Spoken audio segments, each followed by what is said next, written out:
My name is Emily. I'm 40 years old.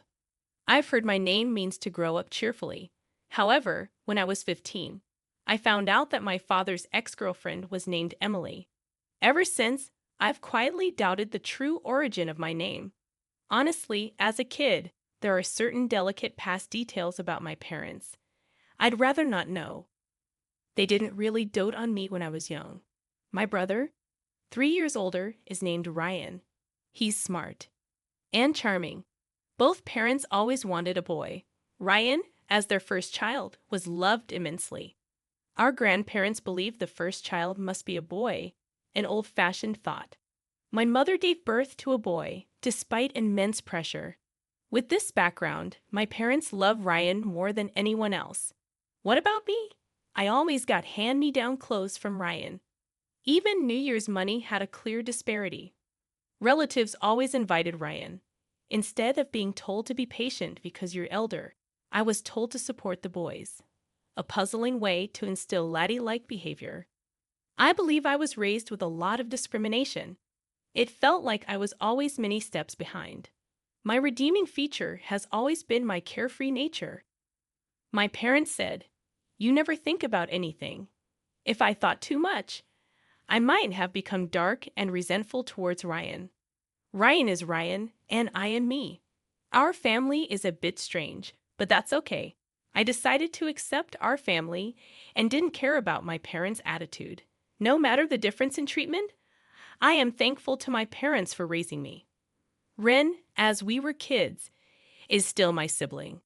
Deep down, I couldn't truly hate them. However, that sentiment wavered after a particular incident when I was in my late 20s. My father retired. Both he and my mother, a homemaker, lived on their pension. Shortly after, my mother had a fall, leading to paralysis in her legs. She had to be cared for.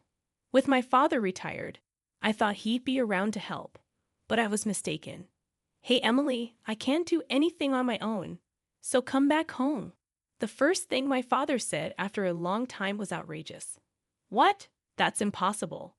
If I return, I can't commute to my job." Instead of saying, "You can't do anything. At least try to learn or practice." How dare you talk to your father like that? Just quit your job and come home. Don't you care about your mother? It's not as simple as quitting and returning. My father has always been domineering. He had my mother take care of everything for years. Now that my mother has fallen ill, he's become a helpless man. It seems he's plotting to make me return and take my mother's place. My brother works closer to home. Ask him instead. Why does he only try to use me now? Even though he never cared much for me before. I finally moved out and have been living freely. I never thought I'd give in to him. But for some reason, he started calling my workplace. Because of this, I couldn't concentrate on my job, and my colleagues and boss started to look at me oddly. Due to constant calls, I worked so hard to get this job, which I really wanted. I wanted to continue working there forever, but because of my father's relentless calls, I became stressed, affecting my work. I had no choice but to quit reluctantly. I decided to return home, only to find it in a terrible state. My father, now without a job, seemed to have nothing to do. He became obsessed with horse racing and would spend all his pension. On the day it was paid, he was drinking more than before, and every morning, I'd find empty beer cans and wine glasses all over the table. I had heard that there were some savings set aside for retirement, but the household finances were in shambles. No wonder when I suggested hiring a professional caregiver, my father hesitated. The utility bills were overdue and were paid only when the pension came in. It's a paycheck-to-paycheck situation. At this rate, even when the pension comes in, it'll be gone in no time. I had to use my savings to stabilize our lives initially and then renovate the house to make it wheelchair accessible for my mother. Later, I found a job near home, left my mother in a daytime care service, and dedicated about $2,000 a month to care and living expenses.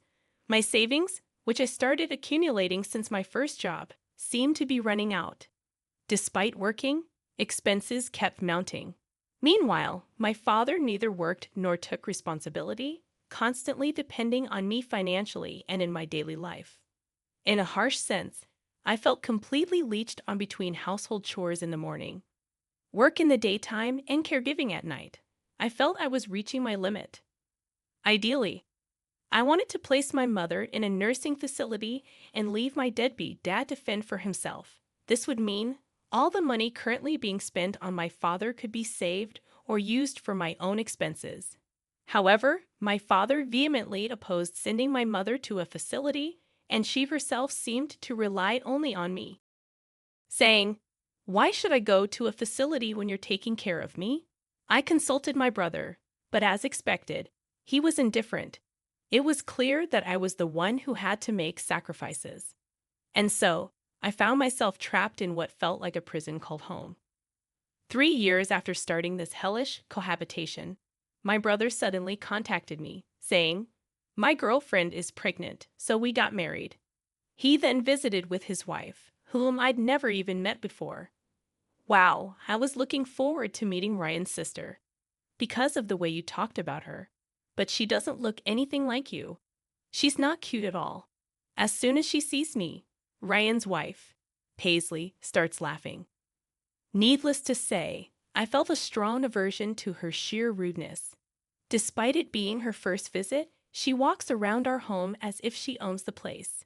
She even enters my room without permission, uses my makeup, and then says, "I like this. I'll take it." She even rummages through the cabinet where my mother's jewelry is kept and asks, "How much can you sell 18-karat gold for nowadays?" She seems a little dangerous. She is definitely not a good woman, even though they're married. I think it would be better if they split up. But both my father and mother are only concerned about wanting a grandchild, to the point where they seem clueless. And I can't help but envy them a little. The thought of being related to this woman scared me a bit. My bad. Premonition came true on that very day. But I'm so nervous about raising a child for the first time. I wish someone could help me. Paisley says it sweetly, twirling her hair. "Then you should live here," said my dad, who had been staring at Paisley's chest the whole time, suggesting this with an lecherous look. "Really? Are you sure?" Of course, as my parents, brother, and wife are getting excited about living together, I couldn't help but ask, "What will we do about the lack of rooms?" "You can move out." "What?" My father's words astounded me. "That's a good idea. You should hurry up and leave. Can you move out soon?" It might sound self-praising, but I believe I've been very dutiful to my parents, yet they're so quick to turn their backs on me. Hold on, I can't just be thrown out like this. I've been paying for Mom's caregiving, and I don't even have the money to move. What about Mom's care? "I'll give you the money for caregiving or whatever. Thanks to working at a major company, not some small local business like you, I'm not struggling for money." "All right, Emily, go to your room and pack up your things. Move out by today." He patted me on the back as if to usher me toward my room. He looked pleased, as if he had found a quality new host to leech off. "Move out by today," he says, "but it's snowing outside. I don't have any money. Where am I supposed to live from now on? Why? This doesn't make sense, does it?" Without thinking, I voiced my true feelings. "This isn't a joke. You're so naive, Emily. Listen, I won't say it twice. We're moving in because I'm having a child. The Aiden should leave." Taken aback, I instinctively looked at my parents, even at my mother, whom I had desperately cared for all these years. I wanted to be with my grandson. "Just accept it," she said, smiling as if guiding me to acceptance. Saying so, he hastily packed up my room's belongings into a bag. "At least wait a few days, until I find a place to live." But they forcibly dragged me by the arm and threw me out of the house. No matter how many times I rang the doorbell, they ignored me. Tossed around by my parents and finally by my brother, my life isn't their toy. Even when I was treated coldly as a child, I always smiled. It was my self-defense. But both my parents and brother misunderstood, thinking I could handle anything. "This isn't a joke. Don't mess with me. Crying, I left my family home and wandered the streets aimlessly. Finally, I found a cab and sought refuge in an internet cafe. When I contacted a friend living in town, she miraculously offered to let me stay for a while. True friends are indeed priceless. With her support, I managed to save enough to live alone again. I haven't saved enough to leave town, but I don't want any more teas with my family. I decided to leave the state once I saved more. But one day, my father and brother came to see me. They had apparently found my address in some official records. May I help you? I intentionally used formal language as if they were strangers. In response, both of them kneeled down in front of me. I'm sorry, he pleaded in a tearful voice. Please help us. We need to kick Ryan's wife out of the house. When I asked for an explanation, they said the situation at home had deteriorated significantly. I don't want to live with you stingy lot. Laughing, Paisley had apparently kicked my brother and parents out of our family home. Paisley had completely brainwashed my father, and as a result, he made the mistake of changing the house's title to include her name. So it wasn't taken but rather given to her. I had heard that Paisley had fallen hard for my brother and pursued him fervently. But even back then, I felt something was off. My brother, who had become hairy in adulthood and practiced judo, was chubby and far from handsome. Why would Paisley, a slender and attractive woman who could have her pick of men, fall for him? I always wondered. It turned out she was after his money, and she had other men in her life. While the child's father was supposedly my brother, she continued to have affairs even after their marriage. When my brother found out and confronted Paisley, the next day everyone was evicted. Paisley probably sensed that her other relationship would be discovered and cunningly persuaded my father to change the house title. They were also naive. All their plans backfired, and they couldn't even live with the eagerly anticipated grandchild. Moreover, Paisley maxed out my mother's credit card. By the time they realized it, she had already bought electronics and precious metals. I always had a bad feeling about her, so I wasn't very surprised. It was more like I knew it. As far as I'm concerned, I have neither parents nor a brother. Who are you again? At that moment, the faces of my father and brother went pale. Are you going to abandon us too? Your mother can't even get in a wheelchair now. She's bitten. Don't you feel sorry for her after she was kicked out? He shouted. It was you who wanted to be with your grandchild and kicked me out. Mom told me to give up, so I gave up on being part of your family. Isn't it your fault, Dad, for changing the house title? My father was silently grinding his teeth. Wait, Emily. We are family. Let's help each other. My brother extended his hand, but I brushed it off. You ignored my calls when I repeatedly asked for help during Mom's care, and now you're saying this. Well, that's my brother hesitated, looking guilty. My father shouted in his place. Forget about Rian. Don't you have any gratitude for your parents? Have you forgotten all we did for you, you ungrateful child? Hearing this, I lost my temper, glaring at them with fury. I appreciated what you did for me. Me, which is why I quit the job I loved and returned home. I even spent money and renovated the house to make it comfortable. I put up with so much, yet because of your selfishness, I was kicked out. Do you really expect me to just say thank you? We apologized for that, didn't we? Oh, so apologizing makes everything okay. Well, then I'm sorry too for leaving you guys behind. I apologize. But I won't help since I apologized. You have to forgive me, right? How can you be so cheeky even as a daughter? As my father lunged at me, I quickly defended myself using the self-defense techniques I learned at school. Ouch! He cried out in pain and curled up on the spot. My brother just stared at me, stunned, not even caring about our father. I took the purifying salt that was by the entrance and threw it forcefully at both of them. I wish it would get into their eyes as they screamed and covered their faces. Stop showing me those greedy faces and get out. Saying this, I scattered the salt and kicked them out. People passing by noticed the commotion and stared. Normally, I would have felt embarrassed. but I was too angry to care. Wait, please. We can surely understand each other if we talk it out. We're blood related. Sorry, but I think you guys, my blood relatives, are the ones I can't understand the most. There's not a single decent person among you. The only sane one is me. Please never come near me again. Before they could open their eyes, I managed to distance myself from them. I kept throwing salt and yelling without any hesitation. Listen, I'll say this one last time. Never ever approach me again. I consider all of my family dead. So if something happens to you, I won't visit you in the hospital or attend your funerals. I gave them one last fierce glare and slammed the front door shut. Yet they still lingered at the front door. I want to talk, he said, sitting down. I'll call the police. And just like that, both he and my brother were gone. After that, I received several letters from my father. It seems that my parents took refuge at my mother's younger sister's place.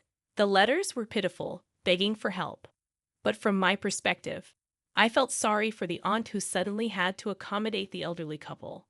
In the third letter, it was mentioned that my father was pushing the caregiving responsibilities onto my aunt. This led to a fight with her husband, resulting in them being kicked out. Now they are renting a cheap apartment and are back to fighting with my brother's wife. They aim to reclaim the family home. They probably can't afford to hire a lawyer. Considering they changed the property title themselves, they probably don't stand a chance. My brother, still separated but not divorced from his wife, had an affair. He became the cheating husband. The woman he was involved with is a friend of his wife's. It seems like a trap, but there's no evidence. Consequently, the divorce discussions are at a standstill. My brother claims his wife's affair ruined the family and is demanding compensation. His wife argues that there's no evidence I cheated while raising our child, but my husband did. She seems to be asking for hefty compensation, property division, and child support.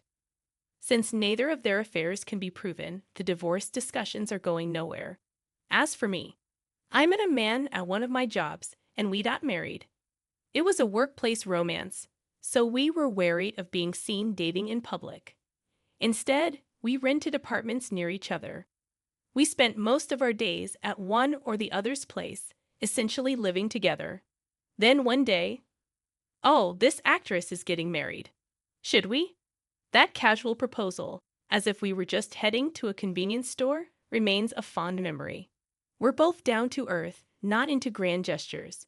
I'm glad he didn't attempt a big surprise. Given that I'm not the type to react much, it might have felt awkward for him. But life is full of surprises. 2 years after getting married, I found out I was pregnant with triplets. Having had no experience with kids, even those lacking siblings, it was overwhelming. Taking care of one would be hard enough, let alone 3. But with ample support from my husband and his family, we've been managing 1 boy and 2 girls. When I found out, I was determined to love them all equally. However, when I looked at them, such determination was unnecessary. They're all adorable, and it's impossible not to give them mine all.